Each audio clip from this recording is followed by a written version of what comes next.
11th का एक chapter है प्रिंसिपल ऑफ मैथमेटिकल इंडक्शन। तो आइए इस चैप्टर को स्टार्ट करते हैं। तो जानते हैं कुछ टर्म्स हैं जिनका हमें पता होना चाहिए। पहले तो है, सबसे पहले हमें पता होना चाहिए डिडक्शन क्या होता है। डिडक्शन क्या होता है? डिडक्शन क्या होता है कि कोई कोई जनरल रिजल्ट हो, जनरल रिजल्ट, और उससे पर्टिकुलर रिजल्ट फाइंड आउट करना।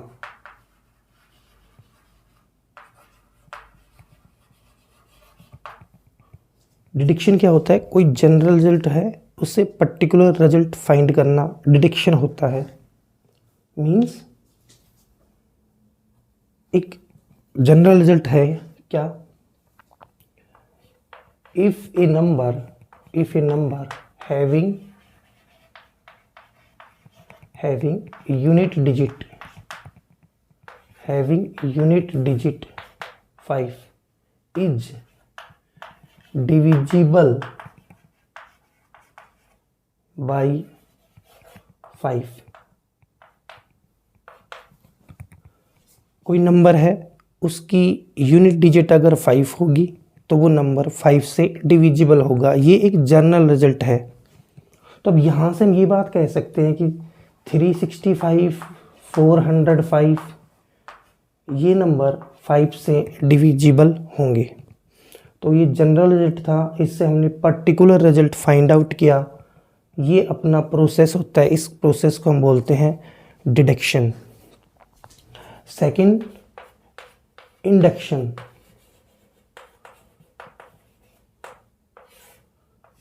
इसमें इसका वाइस वर्सा होता है कि अपने पास कोई पर्टिकुलर रिजल्ट है, पर्टिकुलर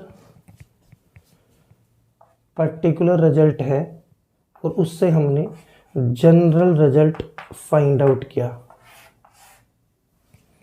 कोई पर्टिकुलर रिजल्ट है, उससे जनरल रिजल्ट फाइंड आउट करना, यानी कि इसी से देख लो कि अगर हमारे पास ये है तो हम ये नंबर गिवन है और हम इससे ही ऐसी प्रोसेस निकाल पाएँ, हम ये जनरल रिजल्ट बना पाएँ, इसी को ही हम इंडक्शन बोलते हैं। थर्ड वन, हमें ये पता होना चाहिए मैथमेटिक्स के अंदर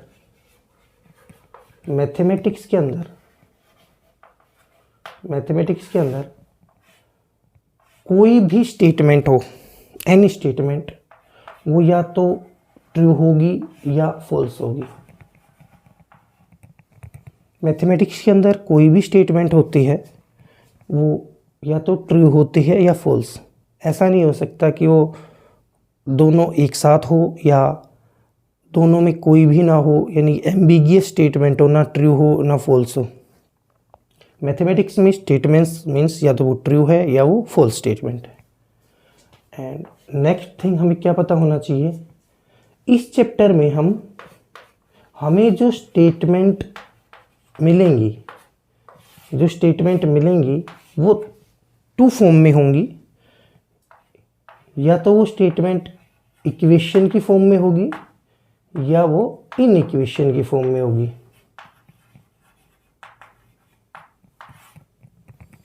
इक्वेशन यानी उसमें इक्वल का साइन होगा, लेफ्ट हैंड साइड होगी, उसकी राइट हैंड साइड होगी। और इन इक्वेशन में भी left hand side right hand side होगी, बट उसमें इक्वल का साइन ना होके इनइक्वलिटी का साइन होगा। Greater than equal to, less than equal to, greater than, less than का साइन होगा। तो ये 4 बातें थी प्रिंसिपल ऑफ मैथमेटिकल इंडक्शन को समझने से पहले। में डिडक्शन क्या होता है? पर्टिकुलर रिजल्ट, जनरल रिजल्ट से पर्टिकुलर रिजल्ट बनाना। इंडक्शन क्या है? पर्टिकुलर रिजल्ट गिवन है, उससे जनरल रिजल्ट बनाना। और मैथमेटिक्स में स्टेटमेंट कैसी होंगी, या तो स्टेटमेंट ट्रू होगी या फॉल्स होगी। और इस चैप्टर में स्टेटमेंट किस फॉर्म में होंगी, या तो इक्वेशन की फॉर्म में होगी या इन इक्वेशन की फॉर्म में होगी। आइए चैप्टर को शुरू करते हैं। और मैं यहाँ पे क्वेश्चन लिखता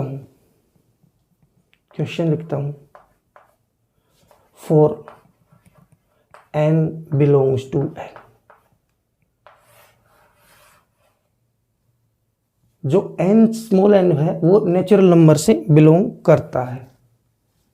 हमारे पास एक स्टेटमेंट है, prove that prove that 1 + 2 + 3 + ... + n sum of natural numbers up to n वो n × n+1/2 होता है। जितने भी नेचुरल नंबर प्रेजेंट हैं हम लेंगे, जितने भी n मौजूद हैं, जितने भी नेचुरल नंबर मौजूद हैं उनका सम n × n+1/2 ही होता है। ये एक स्टेटमेंट है, इक्वेशन की फॉर्म में दी है, इसको हम प्रूव करेंगे और इसको प्रूव करेंगे वो अपना मेथड है principle of mathematical induction which is P.M.I. अब यहाँ पे 2 क्वेश्चन हैं। क्या सर इसको हम लेफ्ट साइड को राइट साइड के इक्वल प्रूव करेंगे? नहीं,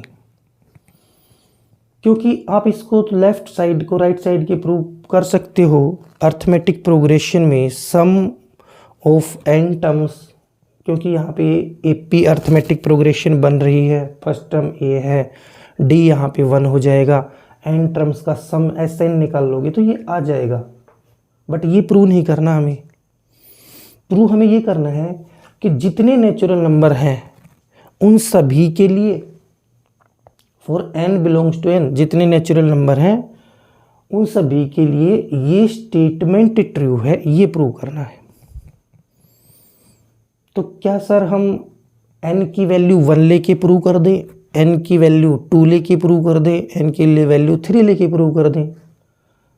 नहीं, हमें इसे सभी नेचुरल नंबर के लिए प्रूव करना है और उसमें हमारी मदद करता है principle of mathematical induction.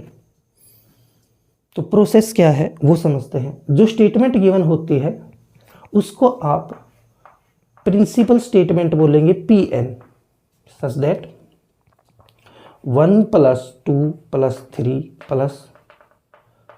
n is equal to n × n+1/2। सबसे पहले जो स्टेटमेंट गिवन है उसको Pn की फॉर्म में लिखेंगे। फिर क्या स्टेप है, फिर आपको क्या करना है, फॉर n = 1, n की वैल्यू 1 के लिए इसको ट्रू प्रूव कर कीजिए। ठीक है, तो मैं यहाँ पे क्या करूँगा, P1 लिखूँगा और यहाँ पे 1 आ जाएगा।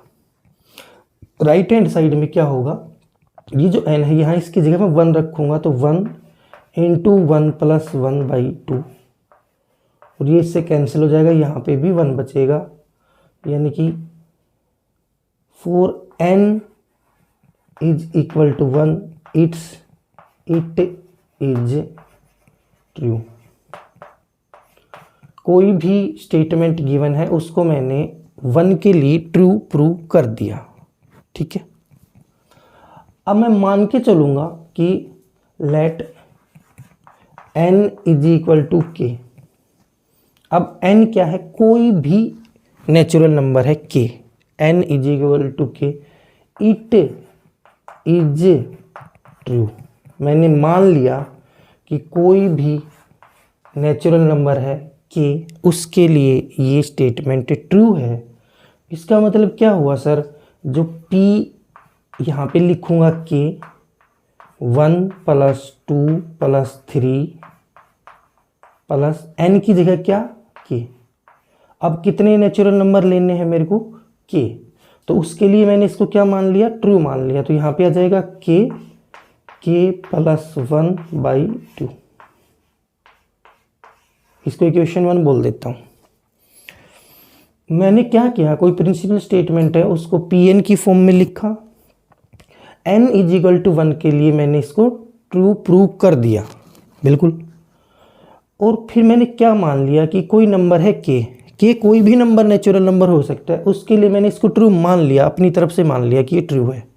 तो उससे क्या होगा, left hand side right hand side के इक्वल आएगी और n जहाँ है वहाँ k पुट कर दिया, क्योंकि मेरे को कहाँ तक, कौन से नंबर तक इसको ट्रू प्रूव करना है, या मैं मान चुका, कर चुका के तक, तो मैं के तक इन नेचुरल नंबर को लिख देता हूँ। तो इधर जहाँ पे n है वहाँ पे मैंने के पुट कर दिया, ये मैंने मान लिया कि ट्रू है।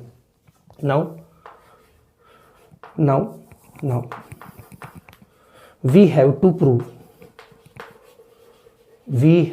प्रूव, हमें प्रूव करना है for n is equal to के प्लस 1। मैंने जस्ट इसके अगले नंबर के तक तो मैंने प्रूव मान लिया, इसके जस्ट अगले नंबर के प्लस 1 के लिए इट इज ट्रू, मेरे इसको ट्रू प्रूव करना है।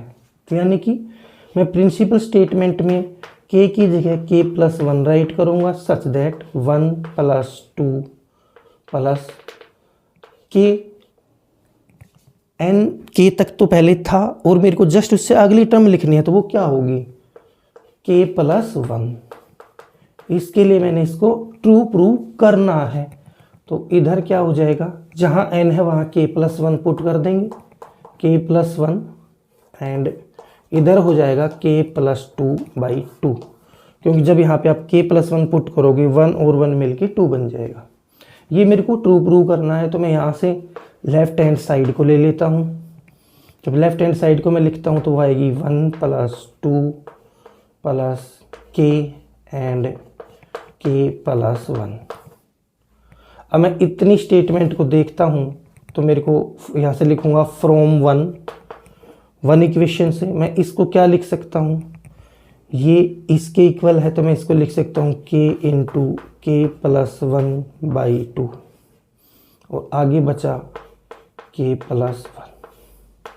ठीक है, यहाँ पे मैं एलसीएम लेके इसको सोल्व करता हूँ तो यह आ जाएगा के प्लस 1 प्लस 2 इंटू के प्लस 1, और इन दोनों पार्ट्स में के प्लस 1 कॉमन है तो अंदर बचेगा के प्लस 2/2।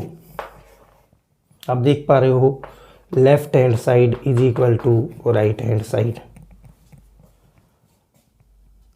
मैंने इस स्टेटमेंट को Pn की फॉर्म में लिखा, n इज इक्वल टू 1 के लिए ट्रू प्रूव किया। यही प्रोसेस है सभी क्वेश्चंस में, n इज इक्वल टू 1 के लिए इसको ट्रू प्रूव करेंगे और ये हो भी जाएगा। ठीक है, फिर मैंने मान लिया कि n इज इक्वल टू के, कोई भी नेचुरल नंबर है उसके लिए ट्रू मान लिया मैंने, मेरी तरफ से मान लिया। ठीक है कि ये ट्रू है, तो मैंने इसको के की फॉर्म में लिख दिया। तो के प्लस 1 के लिए मैंने इसको ट्रू प्रूव करा। जब भी के लिए मैंने ट्रू माना और के प्लस 1 के लिए मैंने इसको क्या कर दिया, ट्रू प्रूव कर दिया। फिर इसके बाद मैं क्या लिखूंगा लास्ट में, for n is equal to k it is true and we proved for n is equal to के plus 1 it is also true. ये के प्लस 1 के लिए भी ट्रू है, तो हम लिख सकते हैं Pn जो स्टेटमेंट है is true for all n belongs to n। तो मैंने ये प्रूव कर दिया कि ये जितने नेचुरल नंबर हैं उन सभी के लिए ट्रू है। क्यों है उसको समझते हैं। देखो, मेरे को इस स्टेटमेंट को जितने नेचुरल नंबर हैं सभी के लिए ट्रू प्रूव करना था, तो मैंने 1 के लिए प्रूव कर दिया इसको। ठीक है, 1 के लिए ट्रू है। अब के लिए मैंने मान लिया ये ट्रू है, मैंने मान लिया अपनी तरफ से कि कोई भी नेचुरल नंबर हो सकता है। ठीक है, और के प्लस 1 के लिए ट्रू आ रही है, हो चुकी, के प्लस 1 के लिए ट्रू प्रूव हो चुकी। तो यहाँ पे आप देख पा रहे हो ये जो प्रोसेस किया मैंने सारा, ये जो प्रोसेस है, इस प्रोसेस के अंदर एक चेन रिएक्शन बनती है, एक चेन रिएक्शन बनती है, एक चेन रिएक्शन बनती है। कैसे बनती है? जब मैंने इसको 1 के लिए प्रूव कर दिया, यहां पे लिख देता हूं, जब मैंने इसको एक बार चेक कर लेता हूं ये सब आ रहा है बिल्कुल। जब मैंने इसको 1 के लिए प्रूव कर दिया, ठीक है, तो अब k की वैल्यू 1 भी तो हो सकती है। बिल्कुल हो सकती है। जब k की वैल्यू 1 हो सकती है तो ये 2 के लिए तो प्रूव हो चुका। जब k के लिए प्रूव है ये मान लिया और k+1 के लिए प्रूव कर दिया तो जस्ट उसके अगले नंबर पे ये प्रूव हो चुका, तो 2 के लिए ऑटोमेटिक प्रूव हो चुका। अभी 2 के लिए प्रूव हो चुका तो क्या मैं k की वैल्यू 2 नहीं ले सकता? बिल्कुल। यहाँ पे देखिए ना, k के लिए ट्रू है, यानी किसी भी नंबर के लिए ट्रू है, तो ये उससे जस्ट अगले नंबर के लिए ट्रू हो चुका, कर चुके हम, प्रूव होता है ये। तो जब k की वैल्यू मैंने 1 ली और 1 के लिए आप देख पा रहे हो 1 के लिए ट्रू है, ये 1 के लिए ट्रू है, इसलिए इन स्टेटमेंट्स में 1 के लिए पहले ट्रू प्रूव करते हैं।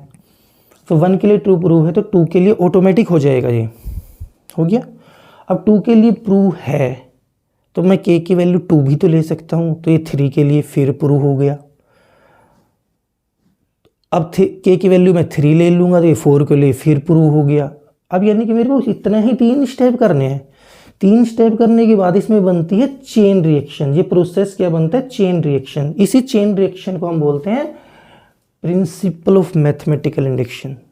और हमने क्या किया, हमने इस स्टेटमेंट को जितने नेचुरल नंबर हैं उन सभी के लिए ट्रू प्रूव कर दिया। इसी मेथड को हम बोलते हैं प्रिंसिपल ऑफ मैथमेटिकल इंडक्शन।